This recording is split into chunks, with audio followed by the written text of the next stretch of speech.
Hi hello കൂട്ടുകാരെ, എല്ലാ കൂട്ടുകാർക്കും ചെമ്പനീർ പൂവിൻ്റെ നാളത്തെ പ്രൊമോ റിവ്യൂയിലോട്ട് സ്വാഗതം.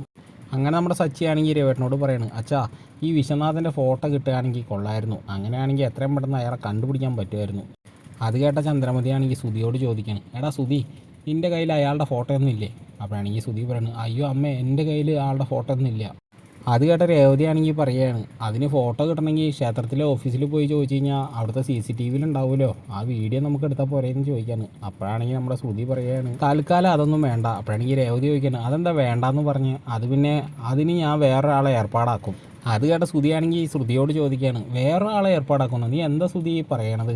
പണി ശ്രുതി പറയുന്നത്, അതൊക്കെ ഞാൻ പറയാം ശ്രുതി എന്ന് പറയാനുണ്ടോ. പിന്നീട് രാത്രിയാണെങ്കിൽ നമ്മുടെ സച്ചിയും രേവതിയും സിറ്റ് ഔട്ടിൽ ഇരുന്നിട്ട് ഇങ്ങനെ കാര്യങ്ങൾ ചർച്ച ചെയ്യാണ്. അപ്പോഴാണെങ്കിൽ സച്ചിയാണെങ്കിൽ രേവതിയോട് പറയാണ്, രേവതി, പാർലാട്ടത്തി ആൻ്റണിയുടെ കയ്യിൽ നിന്ന് പലിശയ്ക്ക് കാശ് വാങ്ങിയത്, എൻ്റെ ഫോണിൽ നിന്ന് വീഡിയോ പുറത്തു വിട്ടത്, ഇപ്പോൾ ആ കാര്യങ്ങളൊക്കെ പറഞ്ഞപ്പോൾ പൗഡറാട്ടത്തിൽ കടന്നു വേർക്കണത്, ഇതിനൊക്കെ എന്തോ കണക്ഷനുണ്ട് രേവതിന്ന് സച്ചിയാണെങ്കിൽ രേവതിയോട് പറയുകയാണ്. പിന്നീടാണെങ്കിൽ നമ്മുടെ ശ്രുതിയാണെങ്കിൽ ഊഞ്ഞാലിൽ ഇങ്ങനെ ആടിക്കൊണ്ടിരിക്കുകയാണ്.